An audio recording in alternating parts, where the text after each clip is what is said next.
Bonjour et bienvenue.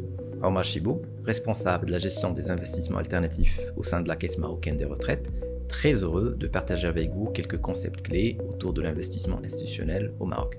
Nous allons évoquer aujourd'hui les différents modes opératoires qui s'offrent à l'investissement institutionnel au Maroc.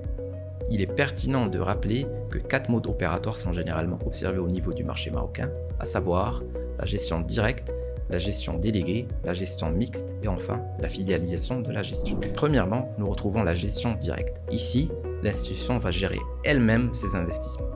Autrement dit, elle dispose des équipes internes qui vont analyser le marché, qui vont réaliser les opérations d'achat et de vente et qui vont assurer le suivi des performances. Ce mode opératoire permet donc de garder un contrôle total sur les décisions d'investissement. En contrepartie, il nécessite des ressources humaines et techniques qui sont très importantes. Ce mode opératoire est finalement adapté aux institutions qui ont des connaissances financières très solides. Deuxièmement, nous retrouvons la gestion déléguée. Ici, l'institution va confier la gestion de son portefeuille à un prestataire externe, à savoir une ou plusieurs sociétés de gestion. Donc cette société de gestion va assurer la gestion des portefeuilles confiés à travers l'optimisation des rendements et la gestion des risques. Par conséquent, l'institution va profiter de toute l'expertise du prestataire externe tout en se concentrant sur son cœur de métier. En parallèle, il est nécessaire de choisir le prestataire qui est aligné, si vous voulez, sur la vision de l'institution. Il est également nécessaire de mettre en place l'ensemble des outils qui vont permettre d'assurer un suivi régulier des réalisations de la gestion déléguée. Par ailleurs, l'institution doit être capable de statuer sur la décision d'allocation des portefeuilles et de répartition entre les différents marchés. C'est ce qui constitue finalement l'enjeu majeur d'une gestion déléguée réussie. Troisièmement, nous retrouvons la gestion mixte. Il s'agit d'une gestion qui se situe à mi-chemin entre la gestion directe et la gestion déléguée.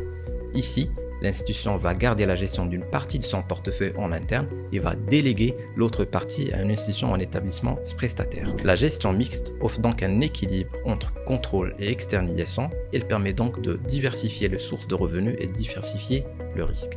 Par ailleurs, il est nécessaire d'assurer une coordination quasi parfaite entre les équipes internes et les équipes externes. Ce mode opératoire est donc adapté aux institutions qui désirent benchmarker la gestion interne tout en gardant un certain contrôle sur certaines positions stratégiques.